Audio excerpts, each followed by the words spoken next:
नमस्कार दोस्तों, सुभाष की बात में आपका स्वागत है। दरअसल सुप्रीम कोर्ट कितनी ही समझाइश दे, कितनी ही बातें कहे कि भाई आप एक दूसरे के खिलाफ हेट स्पीच ना दें, आप एक दूसरे की मर्यादा का उल्लंघन ना करें, ऐसी बातें ना बोलें जिससे कि लोग आहत होते हैं। कितनी बार कबीर ने कहा है कि ऐसी वाणी बोलिए मन का आपा खोए, औरन को शीतल करे आपहु शीतल होए। पर हमारे यहाँ हम देखते हैं कि चुनाव के समय ये जो हेट स्पीच है या एक दूसरे के खिलाफ बोल वचन है, उससे लोग बाज नहीं आ रहे हैं और ऐसी ऐसी बातें कह रहे हैं कि वो एक विवाद की बात हो गई है। हम ये देख रहे हैं कि राजनांदगांव की सभा में डॉक्टर चरणदास महंत कोई वक्तव्य देते हैं, उसके बाद विवाद मचता है। फिर वो कहीं पे डिफाल्टर कहते हैं प्रेस कॉन्फ्रेंस में, फिर विवाद मचता है। कभी कवासी लखमा प्रधानमंत्री के लिए स्थानीय भाषा में कुछ कहते हैं, उसका कुछ अर्थ निकलता है। फिर बीजेपी कहती है कि कुत्ते की पूंछ है, ये सीधे नहीं हो सकते, इस तरह का बयान होता है। ये बयान केवल छत्तीसगढ़ में नहीं हो रहा है, ये पूरे देश में इस तरह की बयानबाजी चुनाव के समय चल रही है, जो बड़े से बड़े आदमी के बारे में हल्की सी टिप्पणी, अभद्र टिप्पणी हो रही है। सुप्रीम कोर्ट ने बीच में कहा था कि कभी हमारे पास नेहरू और वाजपेयी जैसे वक्ता थे, अब हम कहाँ पहुँच गए हैं। लोग उनका भाषण सुनने जाते थे, अब लोग सभाओं में लोगों को उत्तेजित करने जाते हैं। गो टू पाकिस्तान जैसे बयान जो है वो गरिमा को तोड़ते हैं। धर्म को राजनीति से मिलाना हेट स्पीच जो है का स्रोत है। हेट स्पीच से निजता पाने के लिए धर्म को राजनीति से अलग करना होगा। असहिष्णुता, बौद्धिकता की कमी से हम दुनिया में नंबर 1 नहीं बन सकते। ये सुप्रीम कोर्ट ने अलग अलग अवसरों पर जो कहा है। सुप्रीम कोर्ट में एक 2023 में जब हेट स्पीच पर सुप्रीम कोर्ट की रूलिंग थी, तो वो कह रहे थे कि जब राजनीति और धर्म अलग अलग हो जाएंगे और नेता राजनीति में धर्म का इस्तेमाल करना बंद कर देंगे, तो इस तरह की भाषणबाजी अपने आप खत्म हो जाएगी। ये जो बयानबाजी है, अभी तक सुप्रीम कोर्ट को लग रहा था कि धर्म और राजनीति की बात है, पर उससे हटकर हम देख रहे हैं कि व्यक्तिगत टीका टिप्पणी, एक दूसरे के खिलाफ बोलना, एक दूसरे की कीचड़ उछालना और सोशल मीडिया को भी इसमें इन्वॉल्व करना, और बाद में कार्टून के जरिए, कार्टून की एक विधा थी जिसमें हम विसंगतियों को उजागर करते, उस विधा के जरिए, पोस्टर के जरिए एक दूसरे पे जो है अलग अलग तरह की छींटाकशी हो रही है। तो कुछ पोस्टर जो हैं हम आपके साथ साझा करते हैं, आप देखिए कि वो पोस्टर किस तरह के हैं, उसमें किस तरह के कार्टून बने, तो आप समझेंगे कि राजनीतिक दल एक दूसरे को किस स्तर पर ले जा रहे हैं।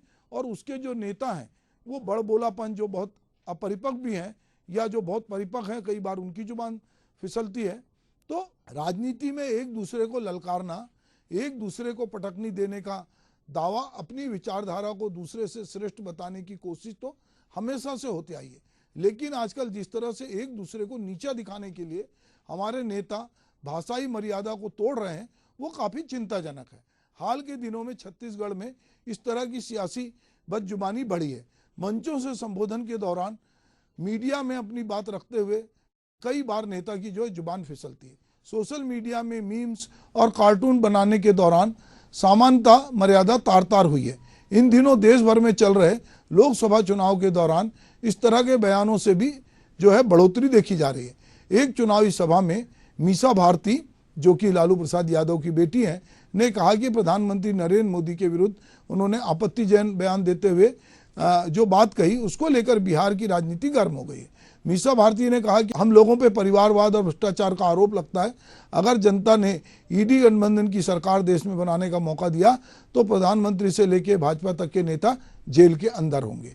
अब मीसा भारती के इस विवादित बयान ने तूल पकड़ लिया और इस पर बीजेपी लालू परिवार पे हमलावर हो गई है। उप मुख्यमंत्री विजय सिन्हा और रामकृपाल यादव ने लालू परिवार पे वार किया है। बिहार के उप मुख्यमंत्री विजय सिन्हा ने कहा है कि जो लोग डरे सहमे उनकी आवाज़ निकल रही है, वही लोग हैं जो चपरासी क्वार्टर में रहते थे, आज महलों में रहते हैं। एक एक चीज़ का हिसाब देना होगा और कौन जेल में होगा और कौन बेल पर होगा, किनका भविष्य क्या होगा, इस चुनाव के बाद चलेगा। अगर हम अतीत में नज़र डालते हैं तो प्रधानमंत्री नरेंद्र मोदी के खिलाफ मणिशंकर अय्यर ने चाय वाले बयान को जिस तरह से भाजपा ने चुनाव में अपने लिए जिस तरह उपयोग किया, वो अपने आप में केस स्टडी है। अब तो एक रणनीति के तहत भाजपा नेतृत्व प्रधानमंत्री मोदी के खिलाफ बयान का इंतजार करती है और फिर उसके खिलाफ एक मुहिम चलाती है। तो हम लगातार देख रहे हैं कि कभी राहुल गांधी ने अगर चौकीदार चोर कहा हो, या कभी जाति की बात हुई हो, या कभी जो है देशभक्त की बात हुई, तो अब बीजेपी भी देखती है कि आप उनके स्टार प्रचारक के खिलाफ क्या बोल रहे हैं और उसको लेकर बात करती है। ऐसा नहीं है कि ये सिर्फ कांग्रेस के खेमे से हो रहा है या लालू प्रसाद के खेमे से, बीजेपी के भी लोग बहुत बार बढ़ चढ़कर दूसरे दलों के बारे में कहते हैं। जैसे कि वो पूरे इंडिया गठबंधन के लिए जो कहते हैं कि ये जो है पूरा का पूरा गठबंधन जो है ये या तो जेल में है या बेल पर है, और ये एक दूसरे को बचाने के लिए ये इस तरह का काम कर रहे हैं और वो पानी पी पी के एक दूसरे को कोसते हैं। तो अभी हम देख रहे हैं कि जिस तरह की हेट स्पीच हो रही है वो और जिस तरह की बयानबाजी हो रही है उसके कुछ नमूने मैं आपके साथ साझा करता हूं। एक संरक्षक चाहिए, अच्छा लाठी धर के बांधने वाला। नरेंद्र मोदी के खिलाफ अगर कोई लाठी धर के खड़े हो सकते तो तुम्हारे सांसद खड़े हो सकते।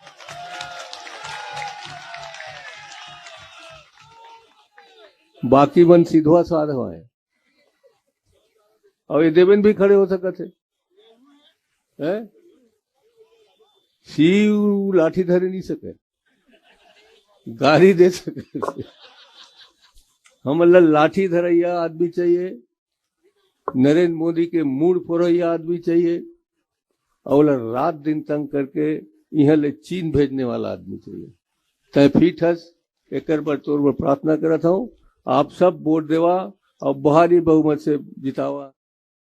अभी हमने हाल ही में देखा कि जो कांग्रेस की प्रवक्ता हैं सुप्रिया श्रीनेत, उन्होंने कंगना रनावत को लेकर जो सोशल मीडिया पे कोई पोस्ट किया जिसमें कि श्रीनेत ने कहा कि मैंने ऐसा कोई पोस्ट नहीं किया था, ये गलती से जो है मेरे मिसहैंडल हुआ है। अब बाद में उनको कोई खेद व्यक्त करना पड़ा, पर उसको लेकर भी भाजपा बहुत हमलावर हुई और उन्होंने कहा कि एक महिला होकर दूसरी महिला की जो है उसका अपमान कर रही है। वही कंगना रनावत भी वही हैं जो कहती हैं कि देश जो है 2014 में आज़ाद हुआ, उसके पहले देश आज़ाद नहीं हुआ, और वो कई बार विवादित बयान देती है। उनके बयान भी जो है वो पब्लिक डोमेन में है, उनको भी लोग सुन सकते हैं। इसी तरह हम देखते हैं कि हेमा मालिनी जो उम्र दराज अभिनेत्री हैं और कई बार की सांसद हैं, उनको लेकर भी लगातार एक हल्की टिप्पणी जो है कांग्रेस के नेता सुरजेवाला ने भी की है। उसके पहले हम देखते हैं कि लालू प्रसाद यादव ने भी सड़कों की तुलना हेमा मालिनी के गालों से भी की थी। अगर हम इसके अलावा देखते हैं कि मणिशंकर अय्यर, जिनकी मैंने बात की कि उन्होंने प्रधानमंत्री को चाय वाला बोला था और राहुल गांधी ने चौकीदार चोर बोला था, तो ये लगातार हम देखते हैं कि चाहे पहले हो चाहे बाद में हो। और जैसा मैंने आपसे कहा कि सुप्रीम कोर्ट ने इस पर कई बार हिदायत भी दी है, चिट्ठियां भी जारी की है। इधर आईटी सेल की तरफ से यह भी कहा गया है कि सोशल मीडिया पे यदि आप कोई टिप्पणी करेंगे तो कार्रवाई होगी। पर इन सब के बावजूद हम देख रहे हैं कि लगातार जो है चुनाव के समय नेताओं की जुबान फिसल रही है, या हम ये देख रहे हैं कि वो एक दूसरे के खिलाफ बयानबाजी कर रहे हैं। अब ये जो अभी छत्तीसगढ़ में ताज़ा बयानबाजी है जिसमें कि कवासी लखमा जो बस्तर से लोकसभा के प्रत्याशी हैं, जो भूपेश बघेल की सरकार में मंत्री रहे, अभी विधायक हैं, उनके बयान को लेकर कांग्रेस और भाजपा आमने सामने। तो उनके बयान को लेकर कांग्रेस और भाजपा क्या कह रही है, चलिए ये वीडियो में कवासी लखमा ऐसा क्या कह रहे हैं और बीजेपी कांग्रेस क्या कह रही है। और चरणदास महंत पत्रकार वार्ता में कह रहे हैं कि अब मैं मोदी का नाम नहीं लूंगा, आप मुझे बख्शो, क्योंकि मैं जो भी बात कहता हूं वो मेरे खिलाफ जाती है। तो ऐसी क्या बातें हैं जो एक दूसरे के खिलाफ जाती है या एक दूसरे का दल उससे आहत होता है।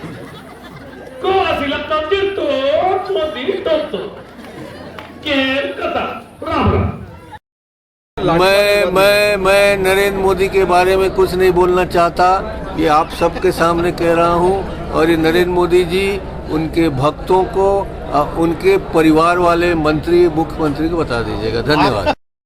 कुछ बातों को तो ट्विस्ट भी किया जाता है, पर जब वाकई में कोई ऐसी बात होती है जिससे कि पार्टी कार्यकर्ता जो कि अपने नेता के प्रति बहुत सम्मान का भाव रखते हैं वो आहत होते हैं, या कोई जाति समुदाय आहत होता है, या किसी वर्ग को लगता है कि ये आहत होंगे। अब ये बहुत कॉमन है जिसके बिहार में बवाल मचा है कि हम आएंगे तो हम इनको जेल में भेजेंगे। तो ये जेल में भेजना तो ऐसा लग रहा है कि राजनीतिक पार्टियों का एक सगल है कि जो आएगा वो दूसरे की जांच कराएगा और जांच करा के उसके खिलाफ छापेमारी करेगा, उसके खिलाफ नोटिस जारी करेगा। इसीलिए अभी जब ये बात हो रही, जो केंद्रीय संस्थाओं के खिलाफ बातचीत हो रही है, उन पर भी लगातार टिप्पणी हो रही कि इनकी तरफ से कौन कौन चुनाव लड़ रहे हैं, तो वो कहते हैं कि भाजपा के साथ ये 3 और जो केंद्रीय संस्थाएं उनका भी यह अवमूल्यन है। तो बहुत बार हमारी असहमति हो सकती है, पर अब न्यायालय पे टिप्पणी होने लगी है, अब केंद्रीय संस्थाओं पे टिप्पणी होने लगी और व्यक्तियों पे टिप्पणी। देश के गृह मंत्री असम में भाषण दे रहे थे, वो नेहरू जी के बारे में आधी अधूरी बात कर रहे थे। लोगों को लगता है कि गृह मंत्री कह रहे हैं, वो तो असम को कोई राज्य नहीं मानते थे, वो समझते नहीं थे। इसी तरह कोई गांधी के बारे में टिप्पणी करता है। तो हम ये देख रहे हैं कि इस समय बहुत सारे लोग जिनके पास या तो पूरी जानकारी नहीं है या डेलिबरेटली वो बहुत जगह ऐसी बात करते हैं कि जिससे एक विवाद की स्थिति बने और वो चर्चा में रहे। क्योंकि चर्चा में रहना भी सोशल मीडिया में या ट्रेंडिंग में रहना भी एक फैशन हो गया है, और इस फैशन के तहत बहुत सारे लोग इस तरह की बातचीत करते हैं कि या इस तरह के बोल वचन बोलते हैं ताकि दूसरे लोग आहत हों और वो चर्चा में बने रहें। तो ये मीडिया में बने रहने का भी एक शगल है कि बहुत सारे जो सेलिब्रिटी है वो जानबूझ के कुछ ऐसा शब्द बोलते हैं, नेता जानबूझ के ऐसे शब्द बोलते हैं, सभाओं में ऐसे शब्द बोले जाते हैं जो कि गरिमा के खिलाफ है, जो हेट स्पीच की श्रेणी में आते हैं। पर बावजूद इसके हम देख रहे हैं कि चुनाव जैसे जैसे चुनाव का पारा चढ़ रहा है, 7 चरण में होने वाला चुनाव है, जिसका पहला चरण भी अभी नहीं हुआ है, पर नेताओं के जो बोल वचन है वो कहीं ना कहीं पार्टियों के पास अब एक दूसरे के खिलाफ बयानबाजी करने का, तो किसी की पूंछ कुत्ते की तरह टेढ़ी है तो कोई जो है वो डिफाल्टर है। जब हम नेताओं के बोल वचन या हेट स्पीच की बात करते हैं तो हमको पीछे भी जाना पड़ेगा कि ऐसी क्या क्या बातें हुई जो कि इतिहास में दर्ज होगी। अब चूंकि हम इलेक्ट्रॉनिक मीडिया के दौर में हैं तो बहुत सारी चीज़ें जो हम बोलते हैं वो अब गायब नहीं हो सकती, वो वीडियो कहीं ना कहीं यूट्यूब पे या आपको कहीं कहीं दिखाई देते हैं। तो ऐसी बहुत सारी बातें जिनका हम अगर जिक्र करें हेट स्पीच के रूप में या भविष्य में जो कुछ टीका टिप्पणी हुई तो वो चौंकाती। 2018 में प्रधानमंत्री नरेंद्र मोदी संसद में आधार पर बयान दे रहे थे। इसी दौरान कांग्रेस सांसद रेणुका चौधरी जोर जोर से हंसने लगी। मुस्कुराते मोदी बोले, सभापति जी, रेणुका जी को आप कुछ मत कहिए, रामायण सीरियल के बाद ऐसी हंसी सुनने का आज सौभाग्य मिला है। बाद में केंद्र सरकार में राज्य मंत्री किरण रिजिजू ने फेसबुक पर एक वीडियो शेयर कर रेणुका चौधरी की हंसी की तुलना रामायण की किरदार शूर्पणखा से कर डाली। उसके बाद भाजपा के आईटी सेल के प्रमुख अमित मालवीय ने रामायण में शूर्पणखा की नाक काटे जाने का दृश्य भी ट्विटर पर शेयर किया। क्योंकि आजकल लोगों के पास ट्विटर है और सोशल मीडिया है तो लोग उस तरह से उसमें मीम बनाते हैं, उसमें बहुत सारे कार्टून डालते हैं और अलग अलग चीज़ों को और हाइप देते हैं।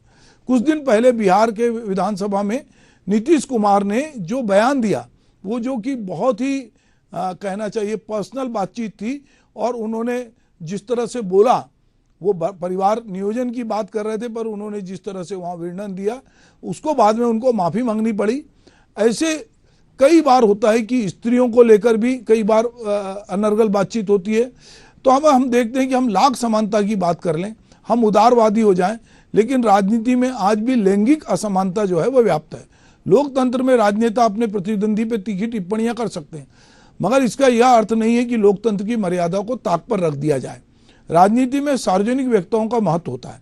अगर कोई बड़ा नेता अपने किसी प्रतिद्वंदी के बारे में टिप्पणी करता है तो निचली कतार के नेता उसे आगे बढ़ाने में लग जाते हैं। इसलिए उनसे न केवल शब्दों का चुनाव बल्कि लहजे पर भी लगाम की अपेक्षा की जाती है। राजनीति में भाषा एक बड़ा औजार होती है, अगर उसे ठीक से बरतना ना आए तो कई बार खुद को भी वो जख्मी कर लेती है, तो इसका भी खतरा बना रहता है और बाद में माफ़ी मांगनी पड़ती है, जो हालिया हम देख रहे हैं। महिलाओं के प्रति अमर्यादित भाषा का इस्तेमाल तो जग जाहिर है कि टिप्पणी करने वाले महिला समाज के प्रति उनका नजरिया क्या। हम आए दिन सुनते हैं कि महिलाओं को लेकर कहीं ना कहीं अभद्र टिप्पणी होती है। संसद में महिला आरक्षण को लेकर चली बहस के समय भी कुछ टिप्पणियों की गूंज आज तक इसलिए भी बनी हुई है कि उनने पूरे माहौल में जो है महिला समाज के सम्मान पर प्रश्न चिन्ह लगा दिया था। राजनीतिक दलों की अगली कतार में सामान्य महिलाओं की उपस्थिति वैसे भी ना के बराबर है।